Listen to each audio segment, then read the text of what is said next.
Ryan, good to see you, buddy. As a way of getting started, tell us a little bit more about yourself and what you do now. Art, good to see you again. I have for the past 18 years. This is actually May is my 18th year anniversary. I graduated from Morehead State in 2008. So I can't really believe it's been that long.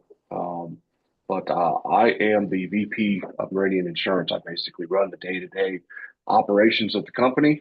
We have offices in home offices, Dayton, Ohio, where me and you were thankful to grow up at. I have an office now in Dublin, Ohio, Montgomery, Cincinnati area, Ohio, Knoxville, Tennessee, and Scottsdale, Arizona.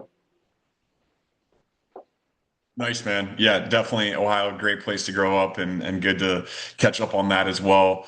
So, for those that might not know as well, when you think of insurance, yeah, can you explain the sales process a little bit? Because I think it might be pretty quick, it's more transactional, but then there might be situations where it's a longer sales cycle and it's more commercial. But well, what do you guys focus on there? Tell us a little bit more about the sales process. Yeah, so our agency, so we're independent. So we represent a lot of different companies. Depending on what state you live in, it could be five companies, it could be over 20. When you're talking about personal lines, you're talking about, and that's what we focus on, your home, your auto, your toys, such as your boats, your jet skis, your side by side, stuff like that. It usually doesn't take too long. I mean, to get with the client to get that information, that's something that could be done in as little as 30 minutes. It could take, half a day. Nothing too crazy. If you're then there's another side of the business, commercial lines where somebody might be insuring a very large company, maybe a very large building, so on and so forth. That kind of stuff can take days, even months on end. So it really just depends on what field you're in. Um, the sales cycle obviously varies. Makes sense. Makes sense. But in general, probably a little bit quicker. So based on that, I mean, and you've been doing it for a minute. I know we're both getting up there now with how long we've been out of school and whatnot. So 18 years you've been doing insurance Yeah. for majority of that time. What's changed recently? Has anything major changed since COVID? I mean, is it harder now? Is it easier? Do you have more leads, less leads? I mean, what's changed in your opinion the last, 5 or 6 years? Well, in the short time frame, we've obviously had COVID, which was a complete change. People moved remotely. People moved from places like where we grew up in Ohio to the Sun Belt for better weather. Um, we also, a lot of people don't know this if you don't work in the industry, but we had, the past 3 or 4 years has not been good for insurance. Last year was a very good year for insurance, but 2 or 3 years before that. So what happened is we had COVID, and when COVID happened, people weren't going to work, people weren't driving their cars. A lot of people even got refunds, from their insurance companies for not basically not using it. You're paying for something that you weren't using. Well, after COVID, we had massive inflation. Me and you were just discussing before this call about how the houses we grew up in. Your parents probably bought that house. Your mom probably bought that house over there for 160, $180,000. It's probably worth $400,000 now. Okay, so everybody's really happy about the price of their house going up. If I sell this, I'm going to make so much money. So on and so forth. Well, what does insurance pay for? If you had to say, Harp, I mean, what does insurance pay for when you think of insurance? Well, I guess they have to pay for the premium. They have to pay for that inflation, right? I mean, you got to protect that home. So the more expensive the home is, probably the more the rates are going to go up. So maybe that creates Right, some challenges. exactly. So, you're talking about, what insurance pays for labor. Somebody's got to build your house. They got to put the windows in. They got to put the flooring in, the concrete, so on and so forth. If you wreck your car, it's going to pay for that mechanic, that body shop to pay for it.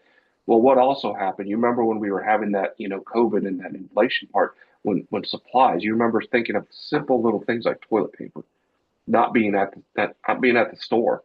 Well, everything else slowed down as well. Car parts, shingles for roofs, everything. So when you have, and at the same time, there was some pretty decent storms, some claims. So when you've got a bunch of claims coming in, and then you've got staggering inflation, that's a double negative. for insurance that Mm. doesn't create a positive. So, when I first started this, you could sell a homeowner's insurance policy in Ohio for $500 all day long. You know, then all of a sudden, the insurance companies, when this was going on, they said, well, if your house is not worth $180,000 anymore, it's now worth $400,000 because the labor cost and the material cost have all gone up if something bad happens. They've got to increase their rates. So within 1 or 2 years, people that were used to paying six, seven, $800 in some areas, whatever, were all of a sudden getting bills for $1,400, $2,000, so and so. So the market was crazy. So you found yourself reshopping clients, which internally was a tough thing to do because people were basically saying you need to get this down or we're leaving. On the outside, though, it was a good thing because the whole nation was shopping, and if you were there to collect and do that for them, then it was a tremendous time for growth. I think we did a pretty good job as an agency of doing that. We've had a lot of growth in the past 18 years. Um, but to summarize your question about it's hard, we just talked about coming up and we're not as young as we used to. Well, since I've been doing this in 18 years, when I graduated in 2008, and you weren't that far behind me at Georgia, there was the Great Recession, right? You got out of school and all of a sudden there were no jobs because all those people lost half their life savings, half their 401k. So instead of retiring, they kept them. Um, then you had things like COVID. You've had multiple conflicts, multiple wars across the Gulf and other places.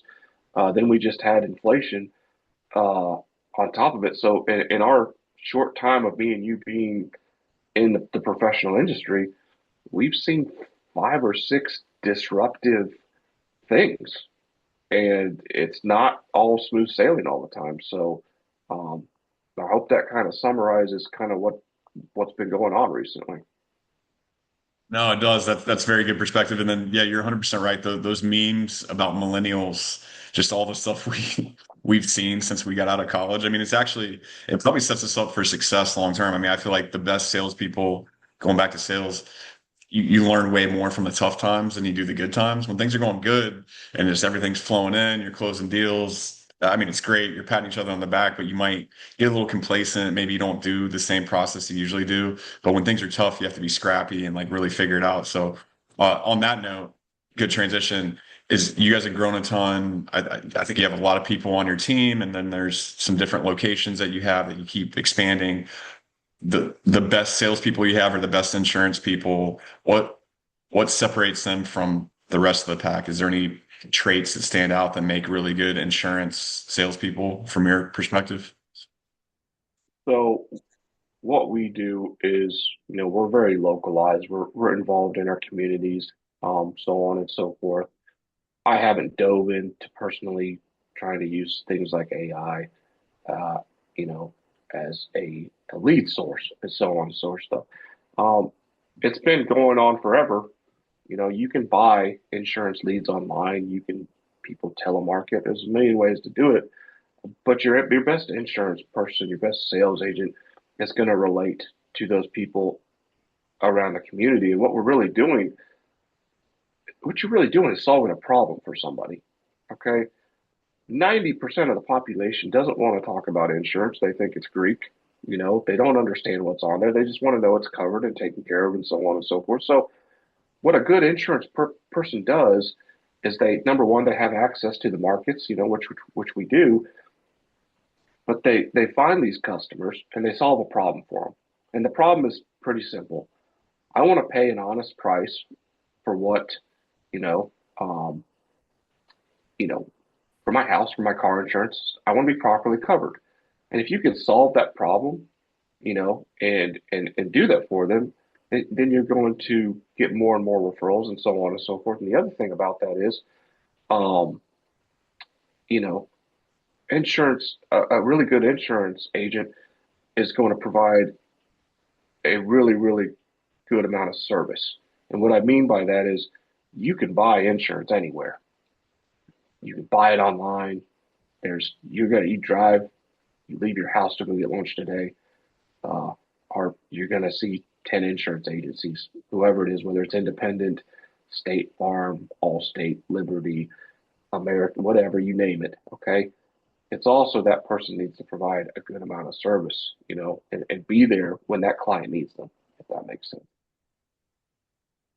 Yeah, no, it does for sure. You got to keep it simple. You're solving a problem, and then it's not just that one-time sale. Obviously, the transaction is important, but it's the follow-up and continuing the relationship, like providing value with other stuff. And I'm sure that leads to what you're talking about, referrals and new business in the future. And it's just, that giving mentality that usually comes Yeah. back around at some point, although you don't always expect it. So in your role now, like it sounds like you're a little bit of I know you're definitely a coach and you lead a team, so there's like some leadership part of it, but it sounds like you still sell some things yourself as well, from what I understand. So how do you balance that, like a little bit of a player coach, or could you maybe explain that a little bit more? So I don't know if it's right or wrong. Eventually, it's probably going to be wrong, but I've always believed in leading from the front. Um, whether that's when me and you were playing ball back in the day, whether you're in the military, whether you're whatever industry you're in, uh, you know, I think my personal experience is I think people are going to respect you a lot more when you're doing the same things with them. You're in the trenches with them. You know, when you can relate to that person, we just hired 4 people. They're just starting right now as we speak. There is a guy 20 feet behind me training, whatever. Okay. My sales numbers are usually in the top 3 or 4 every single month. Number one, that's how I make my money. Number two, I think that person's going to respect that leader when you're in the trenches with them. And you can have that same discussion. You could say, hey, I'm on this call, but I'm getting a lot of rejection. You say, well, I've been here 18 years. I've seen this 4,000 times. This is what we're going to do. You know what I mean? There's probably going to be a day when Meridian gets. Hopefully, this is be a good problem to have. That Meridian gets so big that I'm going to have to step back from that. But that's not that time. Balancing it, I haven't figured that out yet. I am, you know, I work, I put the baby to bed and spend about 2 hours working from home. I don't have the balance down yet, but we have a tremendous support staff here at Meridian, both, uh, account managers, executive assistants that really keep the machine running. Going back to what you were talking about, sales and stuff like that, you know, you've been in this a long time, uh, and I know you've been to a lot of the same meetings where you go to the mixers or you try to meet random people and stuff like that. It's taken me a long time to figure this out, but I think people can smell a salesperson, coming a long way away. You know what I mean? If you genuinely come up to somebody and you're trying to solve a problem for them, wow, my insurance is too high, or can you? I just, worked on a guy. He was buying a quadplex. That's a 4 unit house, basically in Columbus, Ohio, which is a great way to get people to pay your mortgage for you, essentially. Okay, but what people don't realize is a lot of companies don't want that kind of business. So what I did was solve a problem for him. So, in summary, going back to what you were saying earlier, if you could help people and you can solve a problem for them, whatever industry you're in, if I've got great friends that work in the medical device field and stuff like that, well, I hang out with them and their doctors at the same time, and I realize how much service and how much they're providing to that doctor. You know what I mean? And making their lives easier. So when that person makes that doctor's life easier, or the insurance agent makes their customer's life easier, or gets them, then everybody's winning. But when you walk into a sales thing and it's like, oh, can I quote your home and auto? Like, it's like a situation like, what can you do for me today? You know, people you can feel it. You can't, I don't know how to describe it. You can just feel it. And it's an instant turnoff. You know what I mean? Not to pick on car salesmen, but you walk into a car dealership, that feeling you're talking about, you usually get it. You see that salesperson just make Yeah. eye contact and they're coming right for you, and your eyes kind of roll back. And that's unfortunate part of sales is like, I think, I want the profession to keep doing well. I'm sure you the same. There's a lot of great people in it, but then there's also some people that it's not even necessarily their fault. They just get taught a certain way of doing things. And it's like always about pitching, always about closing. And it depends on the industries. But the funny thing is like I'm in sales, like I want salespeople to be successful, but that moment when I'm at the car dealership, I don't want to talk to the sales rep. I'm like, oh man, I don't want to get pitched on something. And it's exactly what you talked about. So the best quote I heard about it was like the best salespeople don't act like salespeople. They're Yeah. exactly what you said, right? They don't feel like a salesperson. They're helping you. They're friendly. They're solving a problem. That's what you want to get to. You don't want to be the person that people are dreading to talk to, or they're like, oh man, they're going to push something down my throat. That's not a good place to be. But we have pressure. The company needs to hit the numbers. We have quotas. That's where it gets tough. And I think people do stuff out of character. And that's just, I've done it many times. I'm sure you have as well. It's just part of it. But over time, you kind of learn that. One follow up there, and I definitely love the leading from the front because that gives you so much respect. I think with insurance folks or salespeople, there might be a balance there to your point, but I think the fact that you know what's going on, you've been there, you've gotten over some of those hurdles, you run into the same challenges they do, just so much more respect for that. So I love that. And then, yeah, what mistakes are you seeing right now? You mentioned a couple that we talked about, like acting like too much like a salesperson. But what other mistakes are you seeing people, either yourself that you've done that you've tried to change, or some of these newer people that they might do out of the gates? What mistakes do you think these salespeople are making? Um, I think it's important. People sell price too much, and that's very important. It's very important no matter what you buy, whether it's that car you were just talking about, or, you know, believe it or not, and I find this for the most part in my industry, 90% of people I run into, if a new client comes to me and I've got my 8 to 10 carriers or whoever I'm using, whatever, there's two things I'm looking to do. Number one, I'm looking to provide the best coverage that I can. Okay. Because when you're selling to your neighbors and your community and stuff like that, the last thing you want to be doing in the world of insurance is walking down the street and saying, Ryan, you missed that one. I just lost $40,000. So that's not where you want to be. The second thing, the and I'm sure you can relate to this in your sales career, but the cheapest is not usually the best. You know what I mean? You can buy something real cheap. You can buy a lot of things. You go to Home Depot or whatever. You can buy, but you're going to get what you paid for it. You know what I mean? So you can go buy that cheap insurance or do this and do that, whatever. But I think what people do is they try to be the cheapest in sales, and a lot of time in sales, that's not always the best. I would rather somebody sit me down and say, hey Ryan, this whatever I'm purchasing, this isn't the cheapest thing, and this cost X amount more, but this is what's going to happen, and this is how much longer it's going to last you. So on and so forth. Like, just buying like an air conditioning unit, like I had to last summer. Okay, I I didn't buy the cheapest at all because I want that thing to last. The guy said this thing's going to probably last 12 to 15 years. This one you're probably going to get 8. Well, that he just showed me value. You know what I mean? Value in an insurance policy when you have full glass on there. Some people buy their insurance online. It's about like 20% of the market or so. And there's nothing wrong with that. And let me ask you a question, Dustin. Yeah. Do you really think the insurance company is going to design an online platform to the benefit of the customer? No, no, When there's no when way. You're when not going to you even, you probably can't even talk to anybody. It's probably like some AI agent at this point. when you move that needle, that price needle back and forth, you say, "Well, I want to pay this." All they're doing is increasing your deductibles and getting rid of coverage. That's all they're doing. You can have $40 a month car insurance. They'll give you $5,000 deductible that you can't use. You know what I mean? It's not so.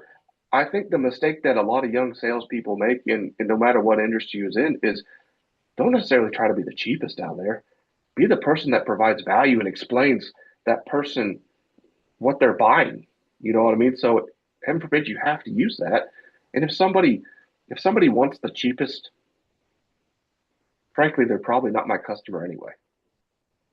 You know what I mean? You want Yeah, to go buy I cheap, could, yeah, I couldn't agree So more. That whole call it price versus value. It's natural for the customer to ask how much it costs. That's just yeah, natural what we do when we go to a store, we go to the car dealership or insurance, whatever. So it's not like meant to be hurtful or anything. I think sometimes people take it personally when they get asked how much it costs. That's just a natural human behavior. But how do you show the value over the price? It's always price is rarely the issue, and I think you would agree. It's the other stuff you talked about, right? And you don't want to be, at least I agree with you. I don't want to be the person selling the low cost leader of something. There's a time and a place for that, depending on the industry. But yeah, you're 100% right. That value over price. One more thing, a little bit, little new topic here. You mentioned it earlier. I know maybe it hasn't disrupted insurance as much as other industries, but all you hear these days is AI, AI this, AI that. It can be overwhelming, it's confusing, exhausting, but there are some ways that it can help companies. There are some ways it can help salespeople. What's your thought on it so far? Is it something that you guys have looked at, or is it something that just hasn't been a top priority? yeah. I mean, it's obviously, the insurance industry is always rapidly developing, like any other industry, and there's a lot of money in insurance. We all know that. Um, so companies, the big companies are always looking to incorporate this in how it's going to be used. Um, it's not necessarily really disrupting anything yet. I think this is my opinion. I think your local insurance agent provides a lot of value. You know, they're there working with you in what you're buying and providing years and years of knowledge, so on and so forth. I'll give you an example. 20 something years ago, maybe longer now. I don't know what company it was, but you can look it on. The internet came out, right? And you could buy your first insurance policy online. Some company sold the first insurance policy online 20, 30 years ago. Don't know the exact thing. We can all look it up. In our industry, people said, they started thinking, oh, the internet, this is the end. It's over. Everyone's just going to go online and buy it. Well, what happened was that, the opposite. Is there every single meeting I go to, every single one, and I've been at some big meetings with the biggest names and the presidents in the entire country. There's a circle graph, okay? And you've got three main players in insurance. You've got your captive insurance agents. So that's going to be your Allstates, your State Farms, those signs you see driving up down your main strip, okay? You've got your independent agents, your brokerages that have the family name or the weird names, but they represent a lot of different companies, okay? And then you got your online consumer, okay? Did internet carve out a large portion? Yeah, it's about 20% of online purchases. Now whether you want those customers or not or whatever, but what they found out is, yeah, there's going to be a certain segment of the population that doesn't mind buying like maybe their car insurance or renter's insurance online, and maybe they're looking for the cheapest thing. And a lot of times, and I hate to say it, but I've seen some very poorly written policies where people are paying for something basically didn't exist. You know what I mean? Like you don't have the coverage. But what they found was a lot of the population gravitated toward that local agent, that local salesperson, because they still wanted that hands on, you're the expert, you live here, I don't trust this or whatever, service or whatever. You can buy it online, that's fine. But what they found is that there's still very, very, very much a need for those local people still, and it really hasn't changed over the years. There's yet is there a segment for online purchases and people calling in? It's called direct. Can you buy directly from Liberty Mutual, Allstate, so on? Absolutely, you can. You can do it right now. Okay, but there's still a huge demand for that hands-on custom approach that they found.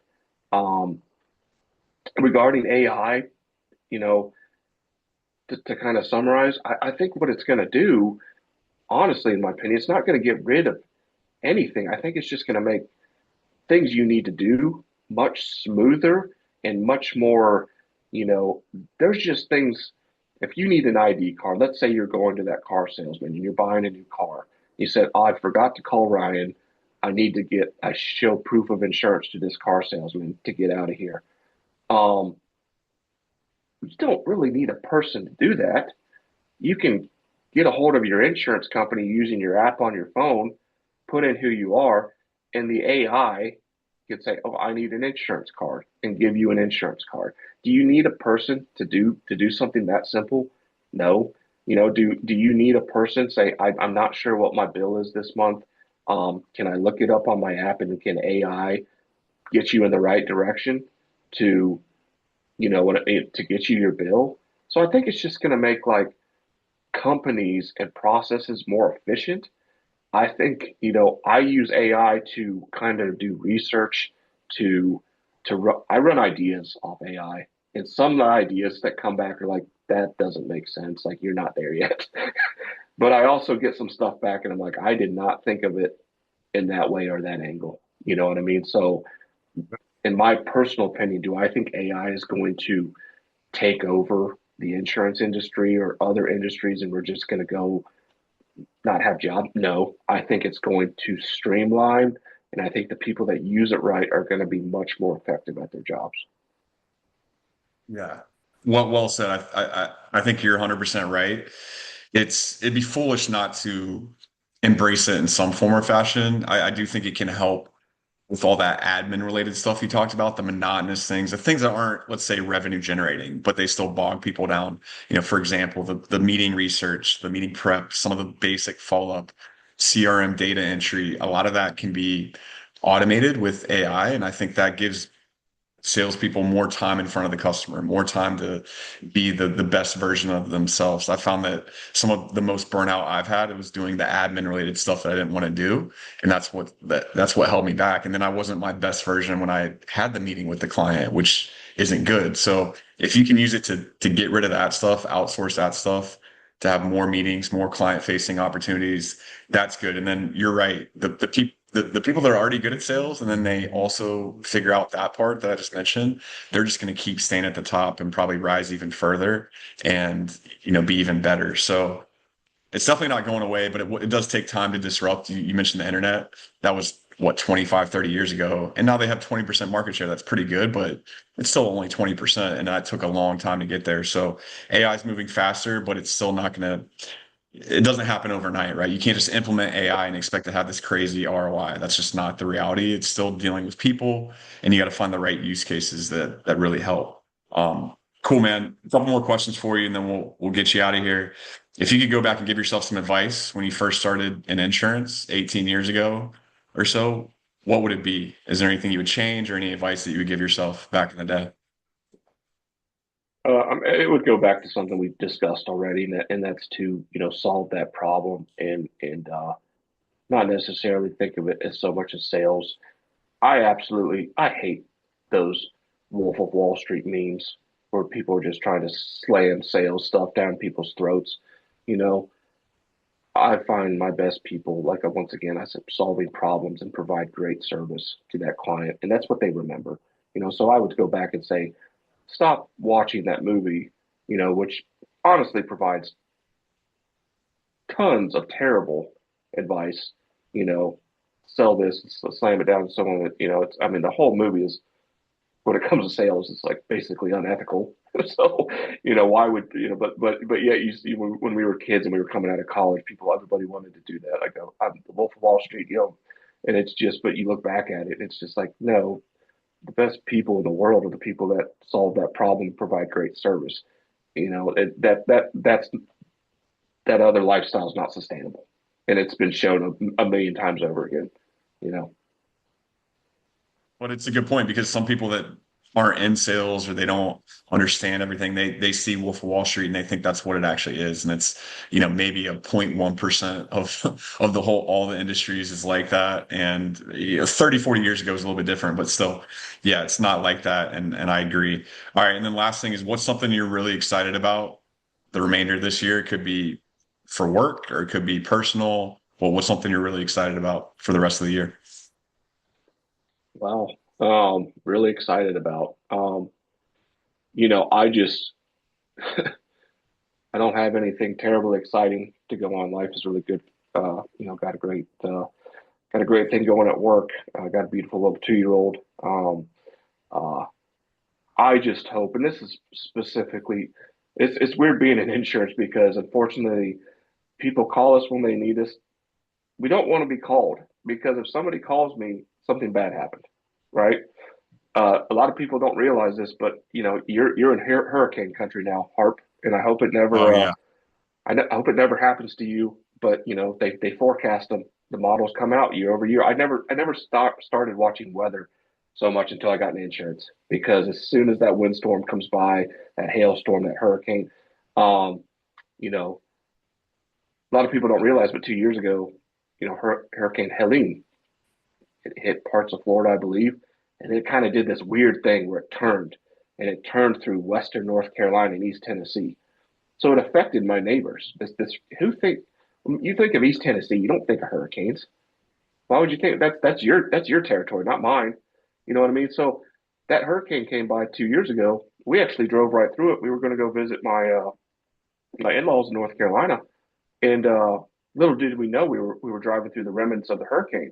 I turned on the news the next morning, um, and a gas station that I passed on the border of North Carolina and Tennessee was under 12 feet of water.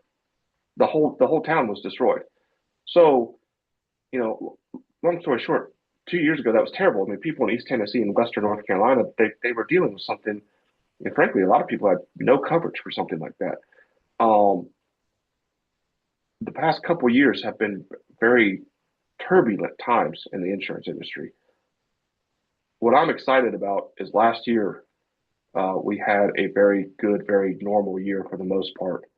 Um, I hope for the consumer, for the industry, stuff like that, that we continue to have somewhat favorable weather because not only for the insurance but the consumers. Because when you're calling me, you know, and something happened wherever you're at, and it was cat, they call them cat claims, means catastrophic, means something catastrophic happened. Those are our worst days, and I hope that we can. A couple years ago, not so great. Last year had a really great year. Hope we can continue some normalcy and have some good years. Well, I agree with you on that one for sure, especially being in Florida. That 2024 was a little rough down here. Tampa, St. Pete got blown up pretty good. So hopefully it doesn't happen again. And then last thing for you is just if people want to get a hold of you or learn more about Meridian, what's the best way to do it? Oh shoot. Give me a call. Look us up on or on LinkedIn. Obviously, I follow your page. I see it every day. My name's Ryan Messer, Meridian Insurance. Shoot me a message. Share your phone number. I'm happy to discuss, talk, you know, whatever with you. Pretty down to earth.